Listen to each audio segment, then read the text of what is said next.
Picture this. You're submerged in freezing Pacific waters at 3 a.m., hypothermia setting in, while instructors scream at you to keep moving. Your lungs burn, your muscles scream for mercy, but quitting means failure. This isn't some Hollywood fantasy. This is just Tuesday morning for Navy SEAL candidates. But here's the classified truth about earning that trident pin that the military doesn't want you to know.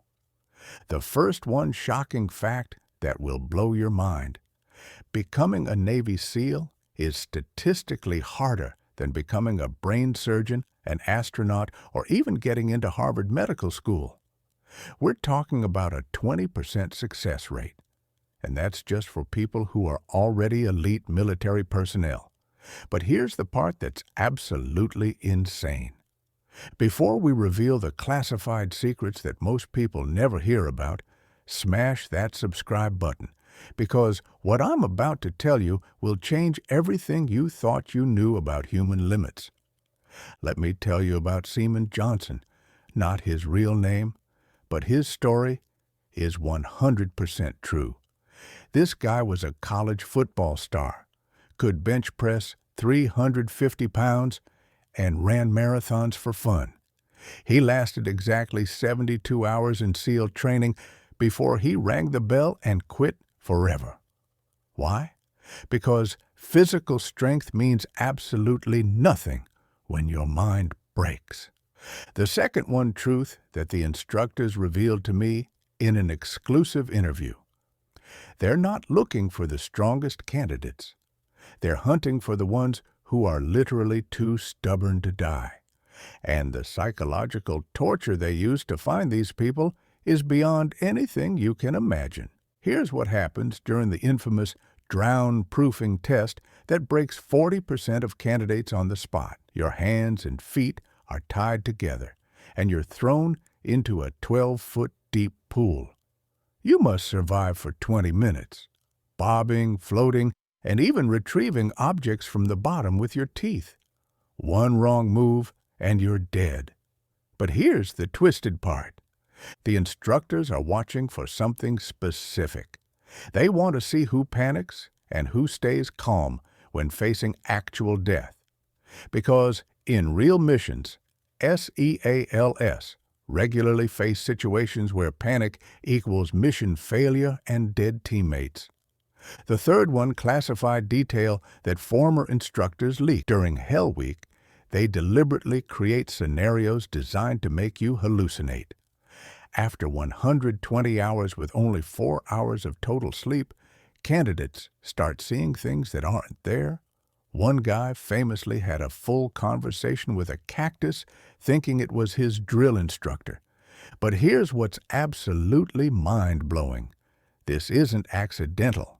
The sleep deprivation is calculated to push your brain into altered states because real SEAL missions often require functioning effectively while completely exhausted, stressed, and operating in hostile territory for days without rest.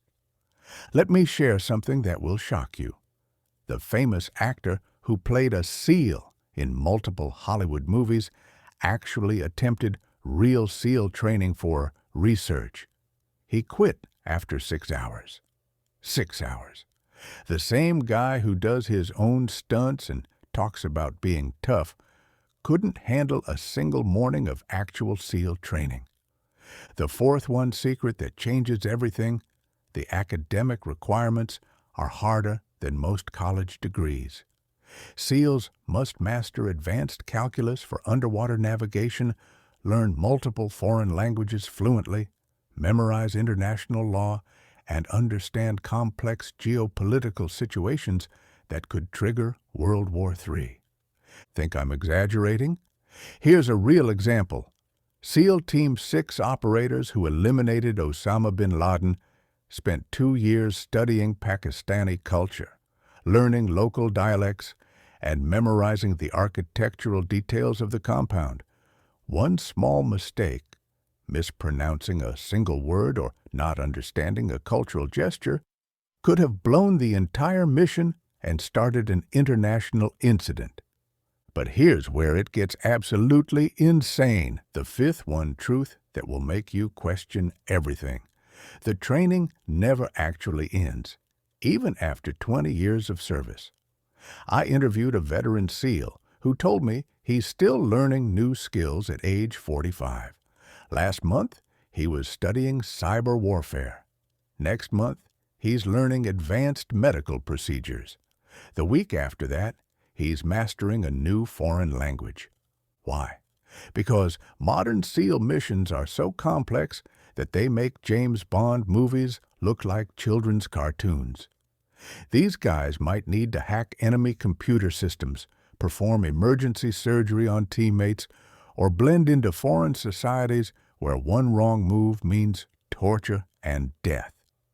Now, let me tell you about the selection process that's so brutal, it makes Hell Week look like summer camp. The sixth one factor that destroys most candidates isn't what you think. It's not the physical pain. It's the constant psychological warfare designed to break your spirit. Instructors study each candidate's personal files, identify their deepest fears and insecurities, then systematically exploit them. Afraid of drowning? You'll spend extra time underwater with malfunctioning equipment. Claustrophobic? Welcome to extended underground tunnel exercises. Have a fear of heights? Enjoy additional helicopter insertions and cliff rappelling. This isn't hazing. It's deliberate psychological conditioning. Here's a story that perfectly illustrates this. Candidate Martinez, again, not his real name, was terrified of confined spaces due to a childhood trauma. The instructors discovered this and designed special punishment exercises where he had to crawl through increasingly narrow pipes filled with mud and water. Most people would call this torture.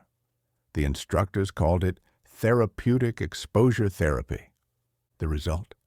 Martinez not only graduated, but later led a mission that required crawling through enemy sewer systems for 3 miles to plant explosives. His childhood fear had been transformed into a tactical advantage. But here's the part that will absolutely blow your mind. The seventh one classified technique they use is called stress inoculation, and it's based on actual CIA interrogation resistance training. Candidates are subjected to simulated capture scenarios where they're hooded, disoriented, and psychologically pressured to reveal information. The instructors use techniques that are literally classified. I can't reveal the specific methods, but let's just say they involve sensory deprivation, psychological manipulation, and stress positions that push the human mind to its absolute breaking point. Why? Because real SEALs face capture and torture if missions go wrong. One former instructor told me something chilling. We break them down completely, then build them back up stronger. The person who enters training and the person who graduates are completely different human beings. Now, if you're enjoying these insider secrets, make sure you're subscribed because I've got even more shocking revelations coming up. The eighth one reality that most people can't comprehend. The underwater training is designed to override your most basic survival instincts. Candidates must learn to remain calm while literally drowning, solve complex problems while oxygen deprived, and function normally in situations where their brain is screaming, surface or die. Here's a specific example that will haunt you. During pool competency tests, instructors will deliberately tangle your breathing equipment while you're 15 feet underwater. You must untangle it, put it back on correctly, and continue the exercise, all while your lungs are burning and your vision is going black from oxygen deprivation. The failure rate for this single exercise? 60%. Most candidates panic, shoot to the surface, and are immediately removed from the program. But here's what's truly insane. This exact scenario has saved lives in real missions where SEALS equipment malfunctioned during underwater infiltrations. The ninth one truth that changes everything. Instructors deliberately target your personal relationships to test your commitment. They'll schedule the most brutal training exercises during your family's important events, birthdays, anniversaries, graduations. They want to see if you'll choose the team over everything else in your life. One candidate missed his daughter's birth because he was in the middle of Hell Week. Another missed his father's funeral. These aren't accidents. They're deliberate tests of priority and commitment. The instructors need to know that when the mission requires it, you'll sacrifice anything for the team. This might sound heartless, but consider this. Real SEAL missions often require months of deployment with zero contact with family. If you can't handle missing a birthday party, how will you handle being completely cut off from civilization for 6 months while conducting classified operations? The 10th one secret that will shock you, the famous ring the bell tradition, is actually a sophisticated psychological experiment. The bell isn't just there for quitting. Its placement, timing, and presentation are all carefully calculated to test mental resilience at specific breaking points. Instructors move the bell to different locations throughout training, always placing it where exhausted candidates will see it during their lowest moments. They'll position it right outside the medical tent when you're injured or next to the chow hall when you're starving. The bell becomes a constant psychological presence, whispering that relief is just 3 rings away. But here's the twisted genius. Candidates who ring the bell aren't just removed from training. They're immediately transferred to regular Navy duties where they watch new candidates attempt what they couldn't finish. It's a constant reminder of their failure, designed to ensure they never forget the moment they gave up. Now here's something that will absolutely blow your mind about the selection process. The 11th one factor that determines success isn't physical ability. It's what psychologists call grit. Researchers studied SEAL graduates and discovered that the single best predictor of success wasn't strength, speed, or intelligence.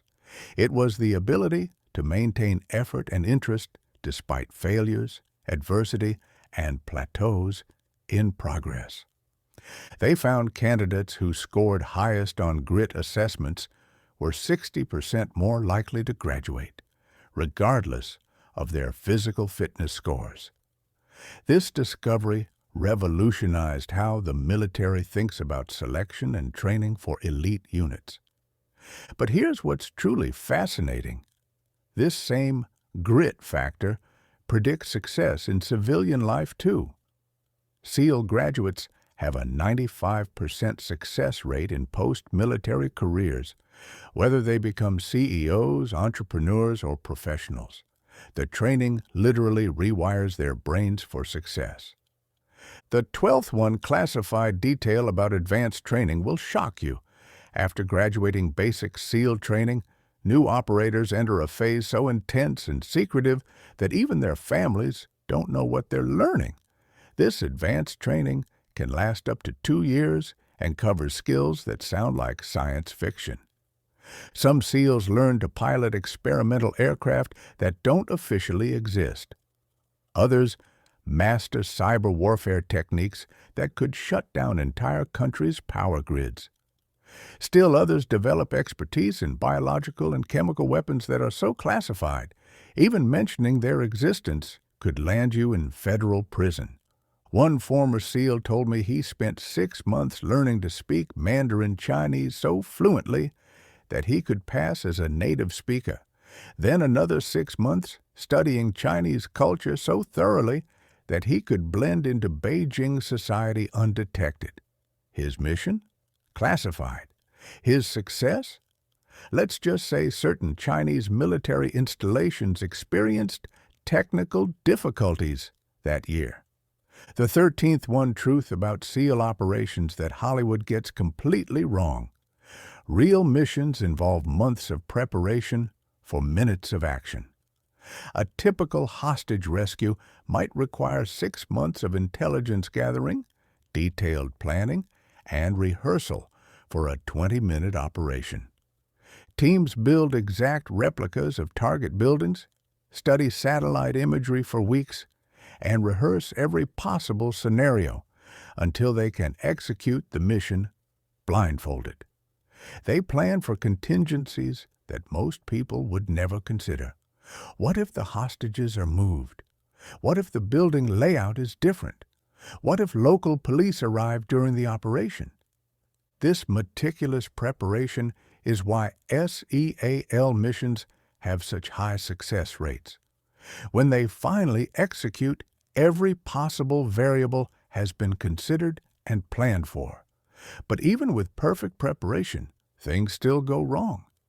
The 14th one reality that separates SEALs from everyone else: their ability to adapt when everything falls apart.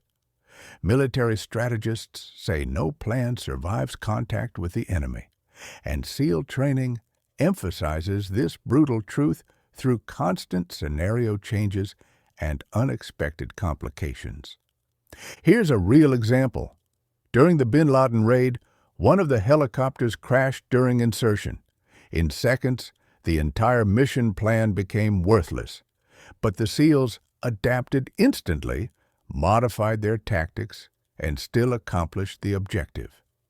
This flexibility comes from training that deliberately sabotages plans to force creative problem-solving under extreme pressure. Instructors will change exercise parameters midstream, introduce equipment failures, and create chaos, specifically to test adaptability. You might start a navigation exercise only to discover your compass is broken, your map is wrong, and your timeline has been cut in half. The candidates who thrive in this chaos are the ones who succeed. But here's the most shocking truth about what it really costs to become a SEAL. The 15th one sacrifice that nobody talks about. The training fundamentally changes who you are as a person. Graduates describe it as a complete psychological transformation that affects every aspect of their lives forever. The process strips away civilian comfort zones, eliminates excuses, and rebuilds your entire relationship with adversity. Many graduates struggle to relate to civilian society afterward, having been through something that fundamentally altered their perspective on what's possible and what matters. One veteran told me, "I can't watch people complain about minor inconveniences anymore. When someone says they're dying because their coffee is cold, I remember teammates who actually died in freezing water. It changes you in ways you can't undo." This transformation isn't necessarily negative, but it is profound and permanent. SEALs develop an appreciation for simple pleasures that most people take for granted, while simultaneously developing an intolerance for weakness, excuses, and people who quit when things get difficult. The 16th one secret that reveals the true purpose of SEAL training: it's not really about creating warriors. It's about discovering the extraordinary capabilities that already exist within ordinary people. Every person who earns the trident discovers that their previous understanding of their own limitations was completely wrong. The training doesn't create superhumans. It reveals superhuman potential that was always there, buried under layers of self-doubt, comfort-seeking, and societal conditioning. The physical challenges are just tools to access mental and emotional capabilities that most people never know they possess. This is why SEAL training principles are now being studied by psychologists, business schools, and performance coaches. The techniques that create elite warriors also create elite performers in any field. Comment below and tell me, what's the hardest thing you've ever pushed through when you wanted to quit? Because that same strength that got you through your toughest moment is the same strength that could get you through SEAL training. The 17th one, truth that changes everything. The most important lesson from SEAL training isn't about becoming a warrior. It's about discovering that most limitations are self-imposed lies we tell ourselves to avoid discomfort. Every person who rings that bell, who pushes through Hell Week, who earns the trident, discovers something profound about human potential. They learn that the voice in your head saying, "I can't," is almost always wrong. They discover that extraordinary achievement requires extraordinary sacrifice, but that sacrifice reveals extraordinary capabilities. This lesson extends far beyond military service. Whether you're facing challenges in business, relationships, or personal growth, the SEAL mindset applies. Embrace discomfort as growth. Choose long-term success over short-term comfort and refuse to quit when quitting makes logical sense. So the next time you face something that seems impossible, remember those candidates shivering in the Pacific surf at 3 a.m., choosing to continue when every instinct screams to quit. That same strength exists within you, waiting to be discovered. The question is, will you ring the bell or will you push through?